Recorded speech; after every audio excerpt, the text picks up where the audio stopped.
La région de Namur a connu un développement périphérique important, bien au-delà du centre urbain situé à la confluence de la Sambre et de la Meuse.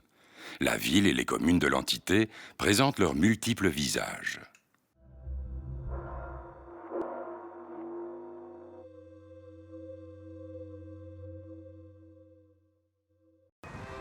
C'est un terroir de sens, grande ferme à plan carré et à cour intérieure. Elle respire la quiétude, propice à l'accueil, à l'évasion et à de multiples découvertes qui donnent l'envie d'y retourner pour musarder plus encore et vivre des heures nouvelles au pays de Fernelmont. Le visiteur curieux d'art religieux ne manquera pas de s'intéresser à tout ce qui plonge dans un passé aux créations multiples. Depuis 25 ans, les journées musicales de Fernelmont se déroulent au château et également ici, à l'église de Franc-Ouarez. L'intérêt pour le patrimoine artistique et la sérénité de l'environnement ont permis à chaque participant de vivre une sorte d'état de grâce.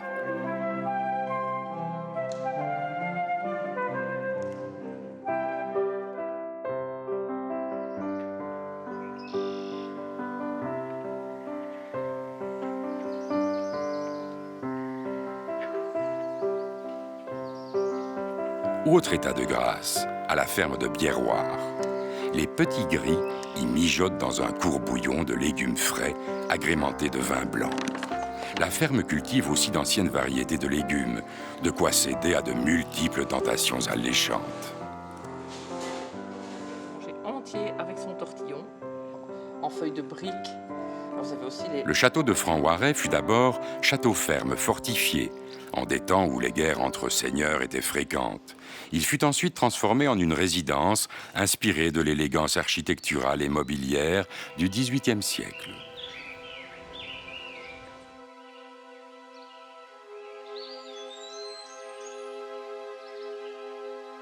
Comme celui de Franc-Ouarez, le château de Fernelmont témoigne encore de sa vocation première, protéger ses occupants à des époques troublées.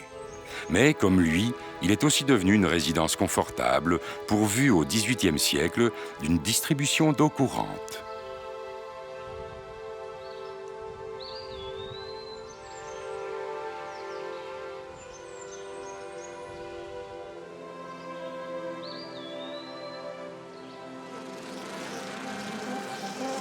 À vrai dire, les tentations vous poursuivent multiples et tenaces. Vous ne résisterez pas à l'envie de déguster les produits du cru, et pour cause. Cette région perpétue une tradition authentique, bien différente de la grande consommation.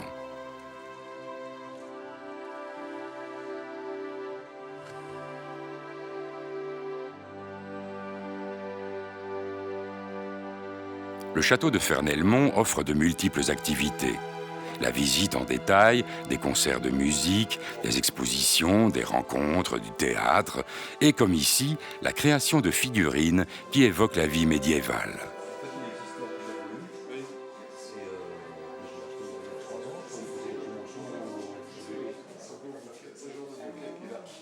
À quoi rêve-t-il ?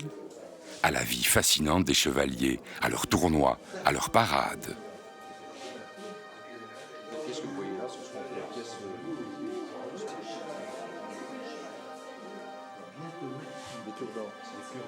Mais la visite de la tour nous ramène tous à du concret.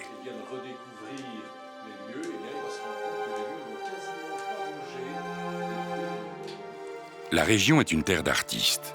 Vincent vit une passion, le travail du bronze, de la pierre, du cuivre. Son atelier baigne dans la sérénité d'une nature propice à son inspiration. Il en tire des formes surprenantes. Si vous venez lui rendre visite, il vous fera partager ses rêves et son enthousiasme, occasion unique d'entrer dans l'intimité d'un créateur.